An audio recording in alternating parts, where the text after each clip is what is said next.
The Nintendo Switch 2 already has an incredible lineup, from massive RPGs and action adventures to platformers and shooters that really show what the new hardware can do. These are my top 20 Switch 2 games you shouldn't miss, ranked from great to absolute must-play. Let's get started. Splatoon Raiders. Forget Turf Wars. This time, Splatoon goes full loot shooter. You play as the mechanic, crash-landed on the Spirulite Islands, teaming up with Deep Cut to find a way home while scooping up as much treasure as possible. Each raid drops loot, weapons, and materials you bring back to your hideout ship to upgrade your gear and even the ship itself. Levels mix linear runs, open survival rounds, and multi-floor dungeons capped off with boss fights. A member of Deep Cut rides along in a mech called the Exploration Bot to back you up.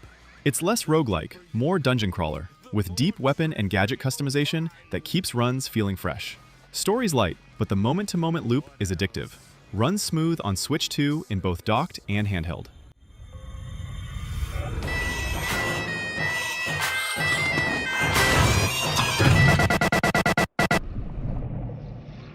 Splatoon. Persona 3 Reload. This is the full remake of Persona 3, following high schoolers who fight shadows at night inside Tartarus, while living out normal school life by day. You balance social links, dungeon crawling, and turn-based combat that rewards hitting enemy weaknesses. On Switch 2, it launched at 1080p and 30 frames per second, but a later patch added an optional 60 frames per second performance mode when docked, trading a bit of shadow quality for smoothness. Handheld stays locked to 30 frames per second. It's still one of the best-looking Persona games, and having it portable makes grinding Tartarus way more comfortable. The story deals with mortality and friendship in a way that hits harder the further you go, and the social sim half genuinely changes how battles play out. If you've never touched Persona, this remake is a fantastic entry point. Enemy down. Keep that up, Yuri. Now, let's hit some ass! Yoshi and the Mysterious Book. A talking encyclopedia named Mr. E falls out of the sky onto Yoshi's island, and he's forgotten everything inside his own pages. Yoshi jumps in to help him remember by eating, riding, and messing with all sorts of weird creatures. There's no combat and no way to die here. It's built purely around curiosity. Every action, from spitting eggs to hanging back and watching a creature's behavior, uncovers new reactions and unlocks new areas of each chapter. It plays almost like an open sandbox puzzle box, rather than a traditional platformer, and Bowser Jr. shows up chasing his own mystery bird along the way. It's clearly aimed at a younger, gentler pace, but the sheer creativity in how creatures react to Yoshi makes it satisfying for older players who like exploring every corner too.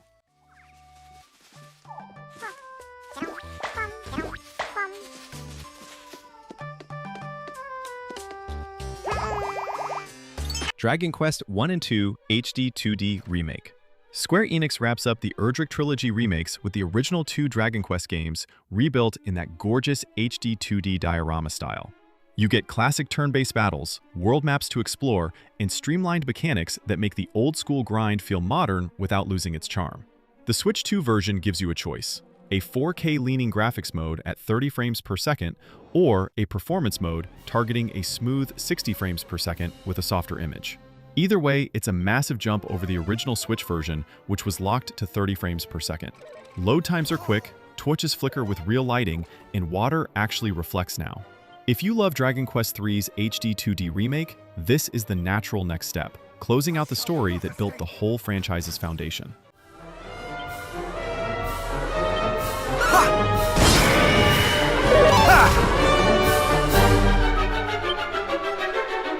Star Fox.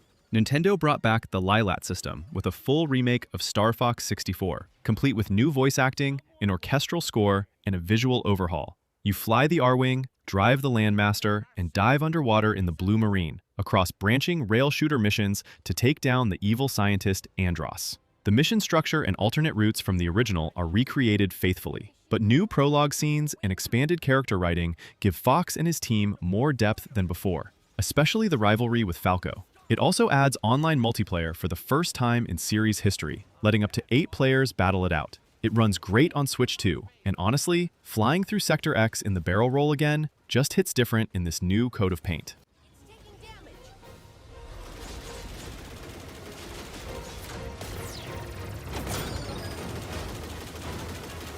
I'll Dragon Quest VII Reimagined. This reimagines the massive PSX classic about a fisherman's son from the tiny island of Astard who discovers a way to travel back in time and uncover lands sealed away by darkness. It trims the original's slower pacing into tighter vignette-style storytelling while keeping the heart of the adventure intact. Combat now includes vocation-based abilities, auto-battle options, and adjustable battle speed, making the grind way less tedious than past versions. The diorama art style, paired with Toriyama's character designs, makes every town and dungeon pop with color. On Switch 2, it runs at a steady 60 frames per second with minimal load times. It's not the most groundbreaking Dragon Quest story, but it's easily the most approachable version of 7 ever released, perfect if you want a comfy, long-haul RPG.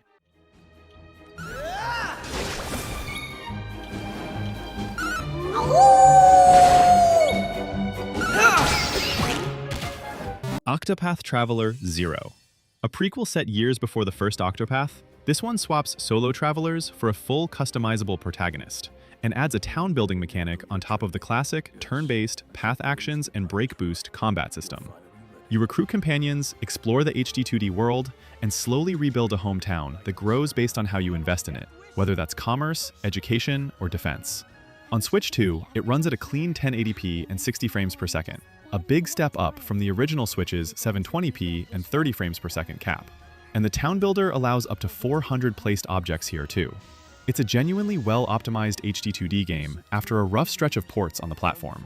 And the deeper reconstruction mechanics give it more replay value than past entries in the series. Concentrate.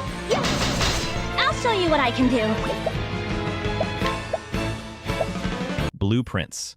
Genuinely one of the most original puzzle games in years. You inherit a mysterious mansion and need to find the impossible 46th room, but the house rearranges itself every single day. You draft new rooms from a set of blueprints as you explore, managing a limited number of steps before you're forced to reset. There are no NPCs, just scattered notes that slowly reveal the mansion's dark history, involving blackmail and a vanished author. Every choice about which room to draft becomes a real strategic decision since it shapes what's possible for the rest of that run. On Switch 2, it runs at 30 frames per second, but feels smooth throughout, and the format suits handheld play perfectly for quick daily sessions. If you love slow burn mysteries and roguelike structure, this is unmissable.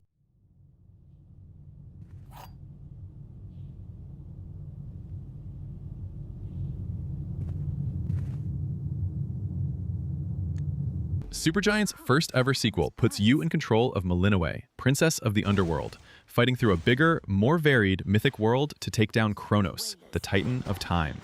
Combat still revolves around choosing boons from Olympian gods to build out your run, but new mechanics like Omega abilities and a fresh cast of characters keep things feeling distinct from the first game. It launched as a timed console exclusive on Switch and Switch 2, and the Switch 2 version is a technical showcase, hitting up to 120 frames per second in TV mode at 1080p, and a locked 60 frames per second in handheld. Cross-save with PC means you can pick up right where you left off on any device. The atmosphere, hand-painted backgrounds, and voice acting are all a noticeable step up from the original Hades.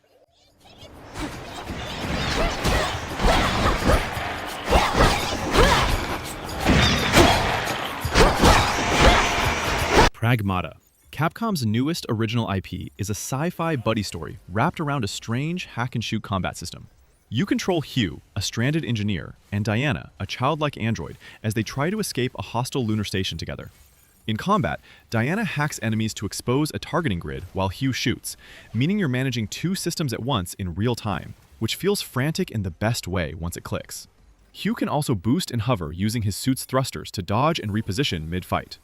The story leans more on the relationship between Hugh and Diana than big twists, and it's genuinely touching by the end of its roughly 15-hour campaign. Switch 2 performance leans toward gameplay smoothness over max visual fidelity, but it still looks sharp in motion.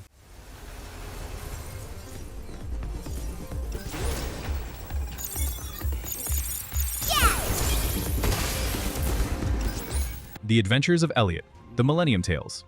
Square Enix takes the HD 2D art style and puts it into real-time action combat for the first time, ditching the usual turn-based formula entirely.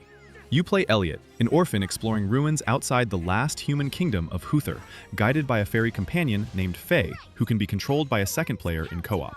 Combat uses 7 different weapon types, from swords to sickles, each with unique movesets, and a time-traveling mechanic lets Elliot hop between different ages to solve puzzles and change the world around him. It plays like a blend of classic top-down Zelda and old-school action RPGs like Ys. Presentation and docked performance are genuinely gorgeous, though handheld can dip in frame rate during busier fights. Still, it's a fresh direction for the HD 2D formula.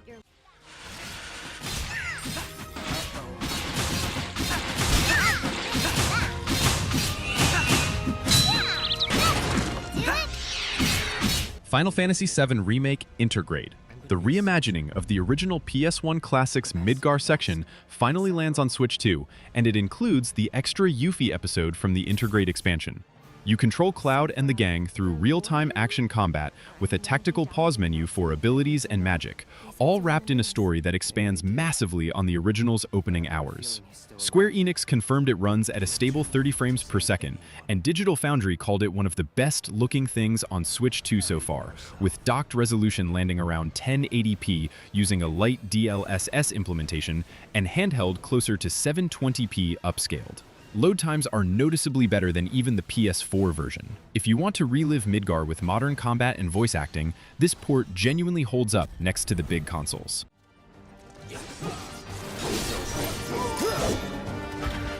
That it?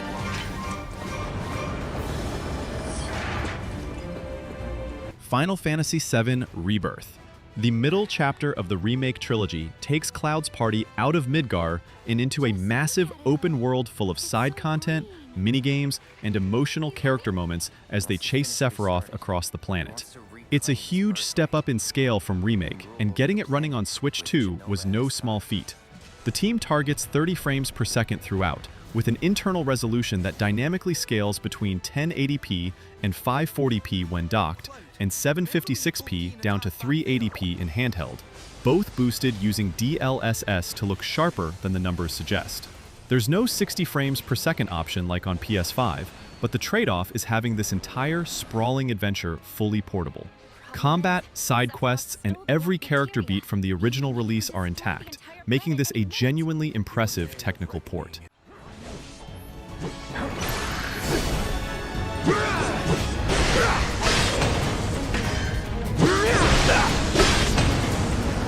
Indiana Jones and the Great Circle, Machine Games' first-person adventure, finally reaches Switch 2, sending Indy across the globe, chasing an ancient mystery tied to sites like the Great Pyramid. Gameplay blends exploration, stealth, puzzle solving, and improvised combat using whatever's lying around, all shot with that pulpy 1930s adventure movie tone. The devs deliberately locked it to 30 frames per second across both docked and handheld to keep quality consistent, running at 1080p docked and 720p in handheld, both boosted with DLSS. Ray-traced global illumination and screen space reflections were kept intact even in portable mode, which is impressive for a game this visually dense. The slower, methodical pacing actually suits 30 frames per second well. It's one of the more surprising third-party wins on the console, proving Switch 2 can handle a genuinely AAA-scale adventure game. Or use your whip to face off against dangerous foes and explore a world full of daring escapes and unforgettable encounters. Watch out! Monster Hunter Stories 3: Twisted Reflection.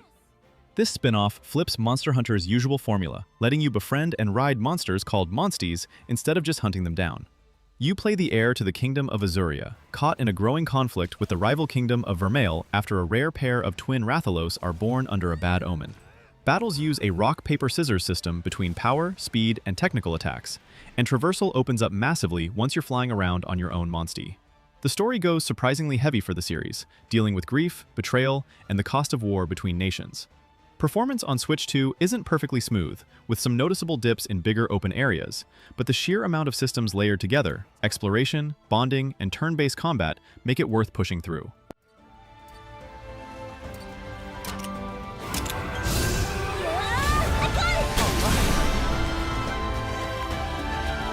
Mario Kart World. Mario Kart goes fully open world for the first time, connecting every track into one seamless map you can freely drive around between races. Up to 24 racers can compete at once, more than double the old cap. And new moves like wall riding and rail grinding add fresh tricks to master. On Switch 2, dock mode runs at 1440p, and handheld runs at native 1080p, both locked at a smooth 60 frames per second, only dipping to 30 frames per second in photo mode. It's genuinely one of the best showcases of what the console can do visually while staying buttery smooth to actually play. Free roam mode lets you just cruise the world collecting coins and finding shortcuts without any race pressure. Whether you're grinding Knockout Tour or messing around with friends locally, this is the most ambitious Mario Kart has ever been.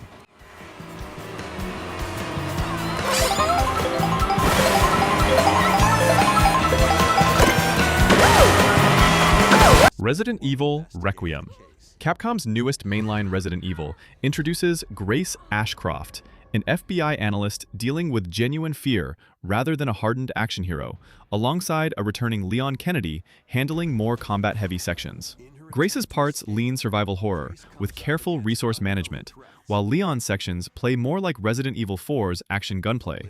On Switch 2, Capcom leaned hard on DLSS, rendering internally at just 540p docked and 360p in handheld, then upscaling to a sharp 1080p output.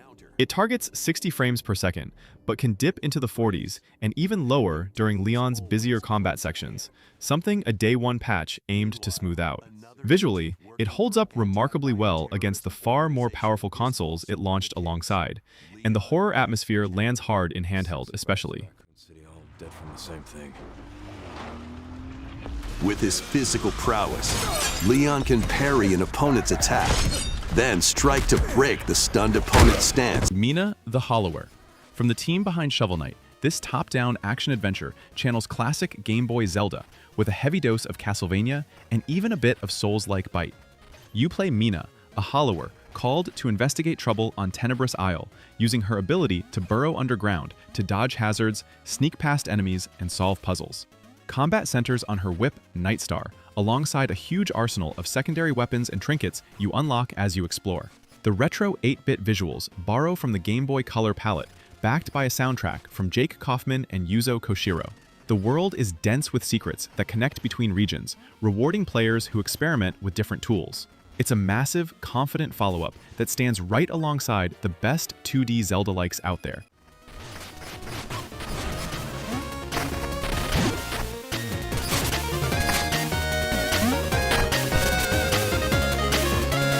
Donkey Kong's first fully 3D starring role in over a decade, and it's built entirely around destruction.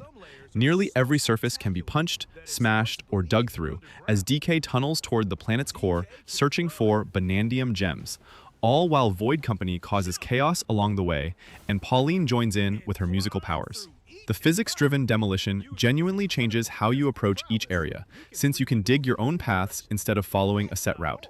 On Switch 2, it targets 60 frames per second with a dynamic resolution hovering around 1080p to 1200p docked, and roughly 1080p in handheld too, though there are occasional drops during heavier destruction moments.